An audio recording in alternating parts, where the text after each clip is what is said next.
Hi guys, welcome back sa ating YouTube channel mga katropa. So ngayong araw na to, pagkikwentuhan natin etong tungkol sa ang huling nakakita ng tunay na aswang sa Capiz, a Pinoy true horror story. Eto naman mga katropa, huwag kayong titingin sa likod, sabi nila, sa bayan ng Sapian, Capiz. Ang kadiliman ay hindi lang kawalan ng liwanag, ito ay isang kumot na nagtatago sa mga nilalang na hindi pinabanggit ang pangalan.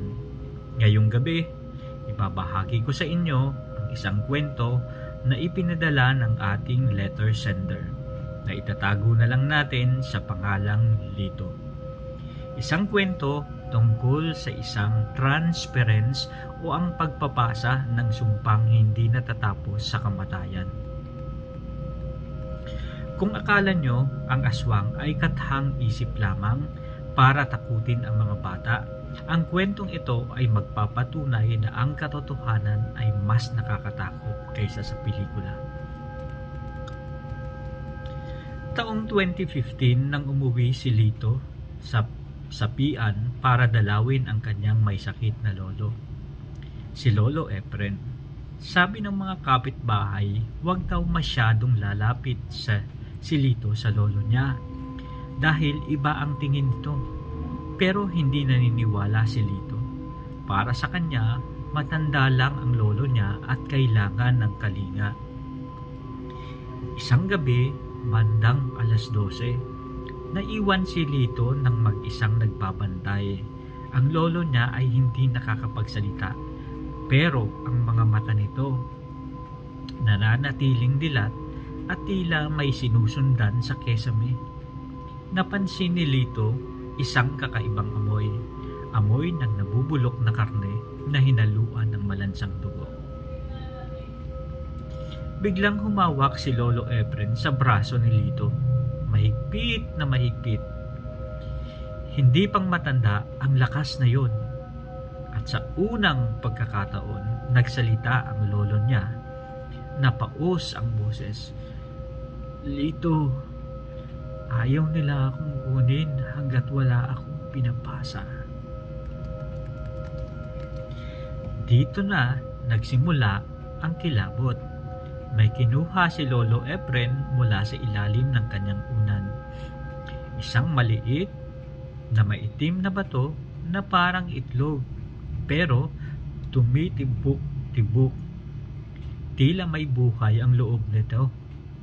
Sabi ni Lolo Efren, kailangan daw itong lunukin ni Lito para hindi mawala ang biyaya ng pamilya.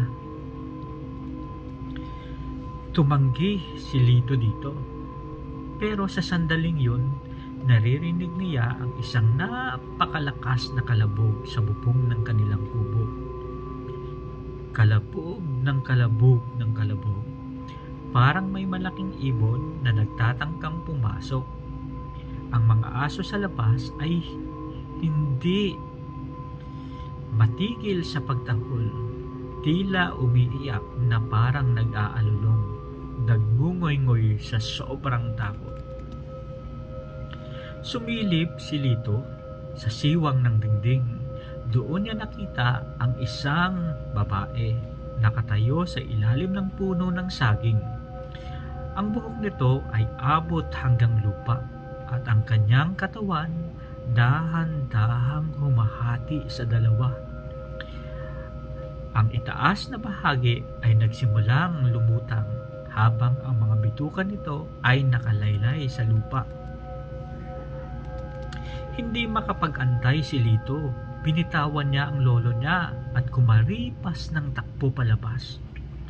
Pero sa bawat hakbang niya sa dilim, naririnig niya ang tunog ng pak pak pak pak pak sa itaas. Tik tik, tik tik, tik tik.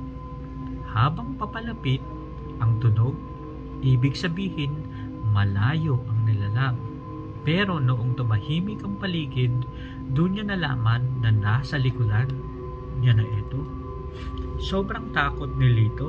Yun ang naramdaman niya. Nanginginig, tumitindig ang balahibo. Naramdaman ni Lito ang isang malamig na likido na pumatak sa kanyang balikat. Pagtingin niya sa itaas, nakita niya ang mukha ng isang nilalang na walang ilong. Puro itim ang mata at isang dila na kasing haba ng paging. Dahan-dahan itong bumaba at pumunta sa kanyang liig. Nakaligtas si Lito nang makarating siya sa sentro ng bayan kung saan sobrang dami na ng tao. Sa sandaling iyon kasi, kumaripas ng takbo si Lito. Pero, pagbalik niya kinabukasan, wala na ang kanyang lolo Efren.